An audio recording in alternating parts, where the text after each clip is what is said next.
on the way to Calvary,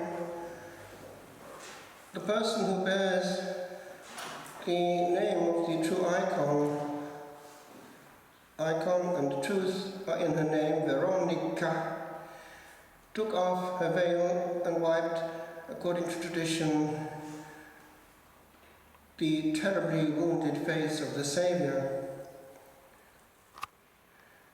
This has been left, it would seem, on a relic which for centuries was kept at St. Peter's, but there's a mystery shrouding it in more recent times.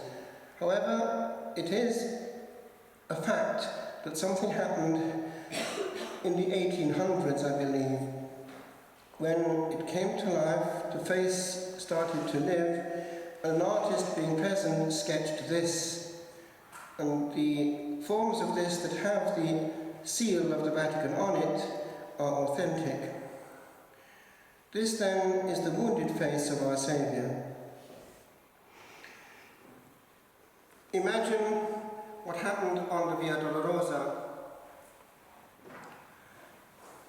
It is well presented by Mel Gibson, who surely was inspired to give that modern version of something. And you know what John Paul II said when he'd seen it in private: "È stato proprio così." That's just how it was. No gory details spared. And it seems that the person who was starring the Lord in that nearly died. He was a man of faith, and he's given his own testimony. And when he was on the cross, something mystical happened. You can Google it for yourself. The Lord therefore blessed that for our time.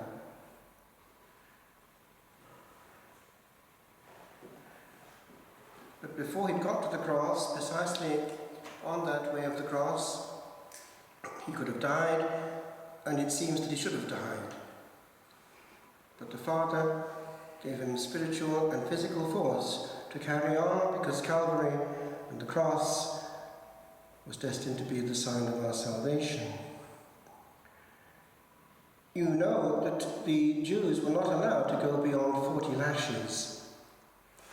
Paul had them, I believe, more than once.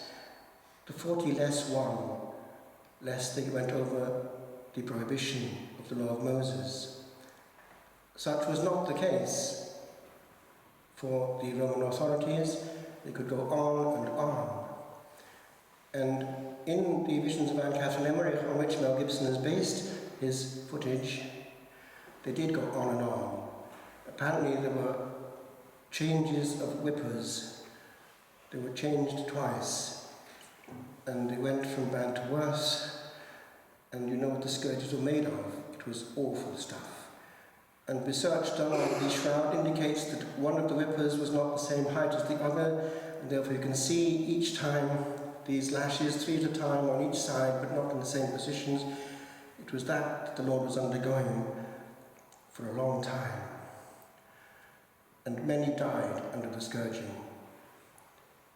A rag of a man.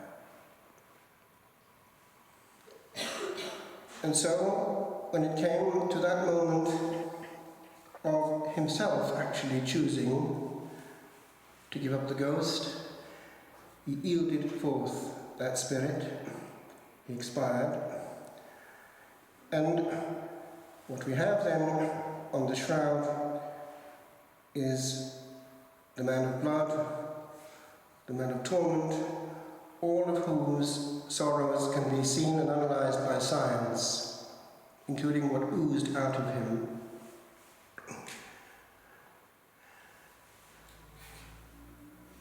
This is the most important relic of our history. The devil wanted to destroy it and tried more than once. And actually, in our own time, he's tried again. I was in Italy when it happened. And you know what happened? There was no way that he could have been rescued from the inferno of fire, which strangely came out of nowhere. It should have been destroyed. It was so well protected in order to get in there. But on Rai Uno, the main television network, appeared the young fireman who gave witness to what had happened. Without any shyness at all, he said before the 55 million people watching him that something out of nowhere had pushed him into the inferno of very dangerous flames and smoke, and firemen can die just of asphyxiation. And he was given supernatural strength to bash open all the protective layers which were massively protecting this precious relic of the Holy Shroud in Turin. And they were able to get it out. There was no human hope or explanation, and he was just a good pompiere, fireman doing his job, that the Lord took and gave his own force to do his own work against the power of hell. It had happened before, as you know. There had been fires, one in particular, which had led the good nuns to repair the edges and the parts damaged. That is important, because before dying, an important scientist had an intuition that the carbon dating that we all know about was based on a faulty sample, possibly well known by you-know-who. And he, fighting against cancer, proved irrefutably that the portion actually was from that contaminated area repaired after the fire, and he was proving it by going into very small microscopic examination of the fibers, indicating that at this point it was so well done that the naked eye couldn't see the difference, but microscopic vision could see these were not the same as the rest of it. And he died, leaving his scientific papers for us to look at in cold blood. The Lord also used him as a voice box, but science prefers the accepted version because it knows better.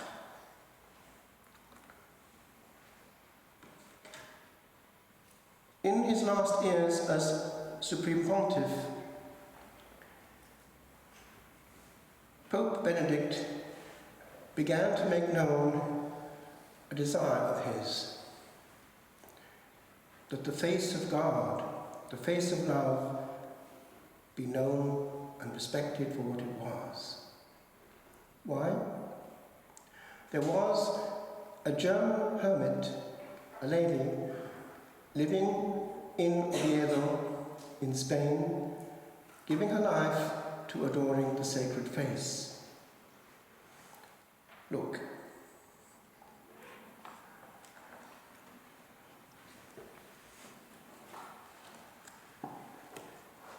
I think you may just be able to see it.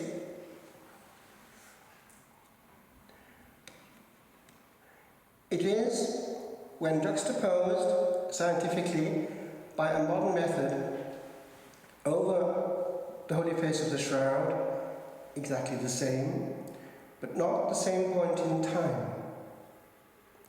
What have we here? Do you recall that the Gospel writer talks about the napkin, the headcloth, which was not with the shroud, but tucked up, rolled up in a place apart? This is it. Now this was right next to the face. What have we here?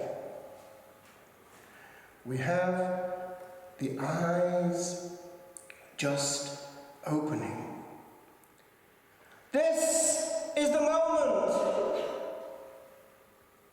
The spirit is returning to the corpse, and the corpse is just waking up. And that corpse, which was the rag of a man, is now linked again to the spirit and has new properties.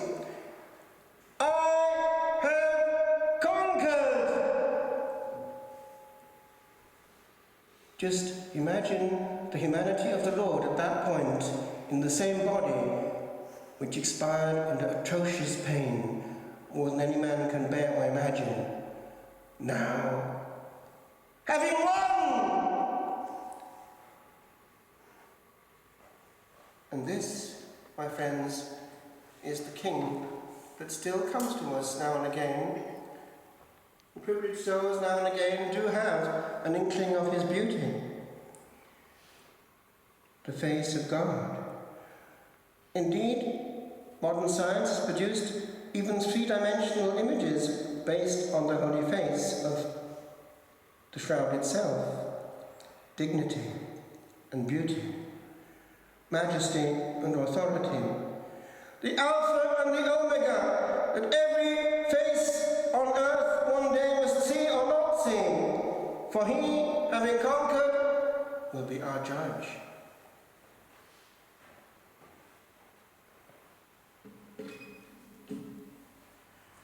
Do you know that modern science has also found one or two puzzling things?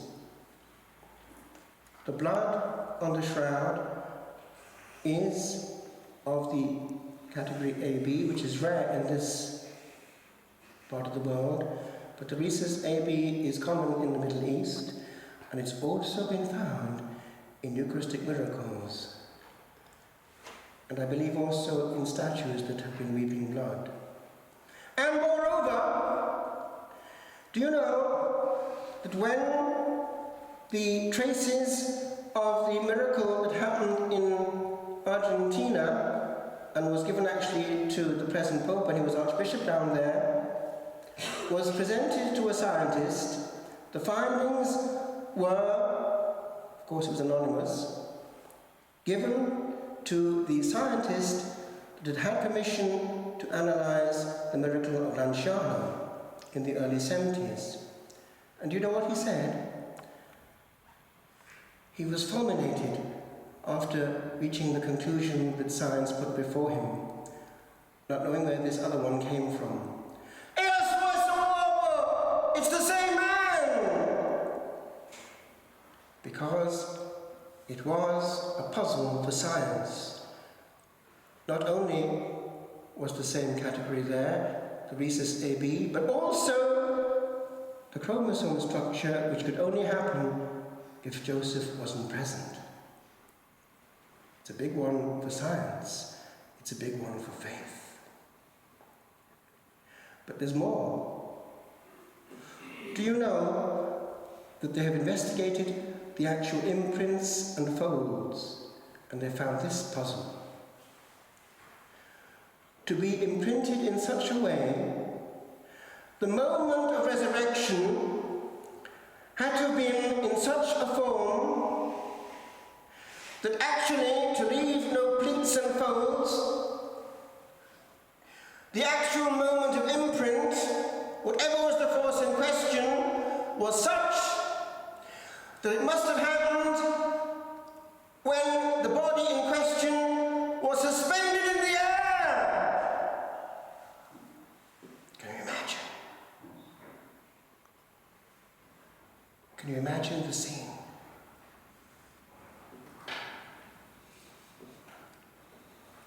The soldiers were present when all this was happening, and they saw, and indeed they were terrified. The Gospel tells us that there was a great earthquake. An angel, a powerful angel, came down and rolled away the stone, and they were there. They were not sleeping at all. They were bribed to tell people they were sleeping by the Jews who wanted it all kept quiet. They thought they'd put an end to this forever. What an embarrassment. My friends, we are before power and majesty, and men cannot laugh at it, fiddle with it scientifically, argue it away, or just dismiss it. Because the last word, one moment after death, is the Alpha and the Omega, is His.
Pietas nostre salutem, discendite in celis.